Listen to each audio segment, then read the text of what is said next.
Let's bring in Cory Mills, Florida congressional candidate, former DOD advisor under President Trump, and Army combat veteran. Cory, good morning to you. So according to Politico, the White House is reportedly very concerned about this Biden-Carter comparison. Quote, morale inside 1600 Pennsylvania Avenue is plummeting amid growing fears that the parallels to Jimmy Carter, another first-term Democrat plagued by soaring prices and a foreign policy morale, will stick. So the White House's plan, Cory, is to get Joe Biden out on the road more so he could talk about his, quote, progress and let Joe be Joe. What's your reaction to all of this? Well, Carly, good morning, Todd. Good morning.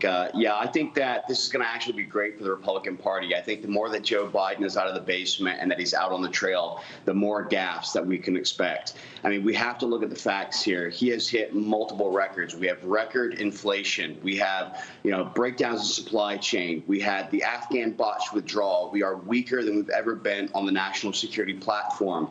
We've now got record high gas prices every single day for a month. We have record increase in criminality across the states. And we also have a record that's crossing our borders of over 8,000 right now, with the threat of lifting Title 42 up to 18,000 a day illegally crossing our borders. Look, there has never been a weaker presidency in my lifetime. And I go back to Ronald Reagan, who said the famous quote, "Are we better off now than we were 4 years ago?" Well, I can tell you that in every single situation, we were stronger under President Trump than we ever are under Joe Biden.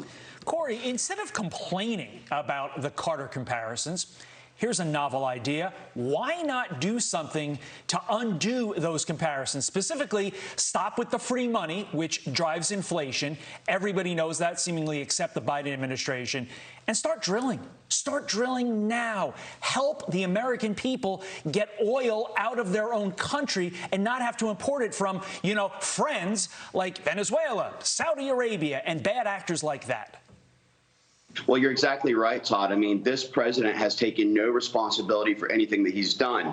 As you know, I was over in Afghanistan helping to try and pull out Americans whenever Joe Biden said that this was the greatest airlift operation ever. He tried to say that every one of the Americans that are still there want to be there. This is the guy who's blaming all the gas hikes, all the inflation, the shortage on baby formula, everything on Vladimir Putin and Russia. He's ignoring the fact that the reason that all of our adversarial nations are emboldened is because they can see the weakness under Joe Biden. And now, just like you talked about, he's trying to force us now to actually build the economy of dictators like we have in Venezuela or in China or in Russia or in some cases even Iran, as he starts looking at even further national foreign policy weakness as he tries to draw us into another nuclear deal with Iran. So in every single situation, he has put us into a worse or weakened position, and he's actually just hurting every single American. Look, inflation is the invisible tax.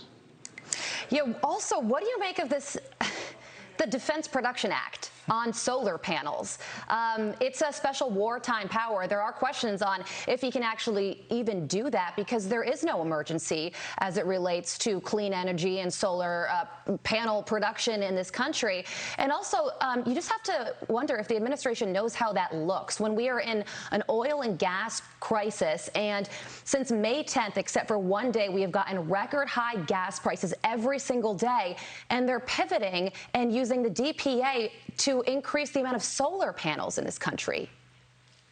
Yeah, Congressman Donalds is exactly right. This is an unconstitutional utilization of DPA. And in fact, I mean, this is just Joe Biden not wanting to unleash the American energy or get us to energy independence. This is an attack on fossil fuels. He's trying to force every single person to go to an electric car, to go to some type of renewable energy. But what he doesn't acknowledge is that the fact that this would actually benefit China and our adversaries massively. 15 of the 16 rare minerals are all controlled by China. The fact that we left $1.3 trillion in lithium in Afghanistan to China, as well as for Bagram Air Base, to be able to fly that out.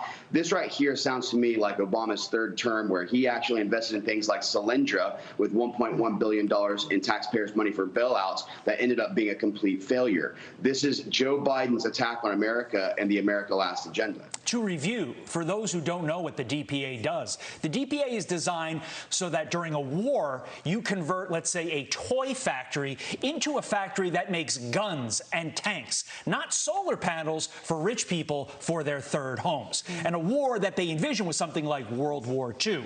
Speaking of which, President Biden issuing a statement honoring D-Day. But he sent it out at nearly 9 p.m. Eastern time last night after failing to mention it during remarks earlier in the day. Cory, how can they mess up a slam dunk of honoring some of the bravest Americans on such a famous day? Well, I'll tell you, it's not surprising. This is the same guy who wouldn't even recognize the 13 fallen who died in Afghanistan and perished during his State of the Union address. He has missed multiple engagements to actually try and show sympathy or show honor, show respect for our fallen heroes, and he's failed to do so. But speaking of the 78th anniversary of what I call the greatest generation on D-Day, we had 150,000 brave Americans who actually landed on the shores to try and take back and fight against the axis of evils. That 150,000 was considered to be an invasion. We have just in the last couple of months over 150,000 who has crossed our borders, but the Biden administration still refused to call that an invasion. The Biden administration is failing us every single way, and what a gaffe to not actually recognize the greatest generation of our lifetimes. Yeah, he didn't even mention D-Day at all last year. And then this tweet came in at 8:45 last night after, by the way, Fox News reported on the radio silence for the commander-in-chief and somebody who ends every speech with "May God bless our troops." I think this is just inexcusable and a huge lapse in the communications department at the White House. Cory, we have to leave it there. Thank you for joining us. Thank you so much, Carly. Thanks, Todd. Thank you, You're very Cory. welcome. Subscribe to the Fox News YouTube channel to catch our nightly opens, stories that are changing the world and changing your life. From Tucker Carlson tonight.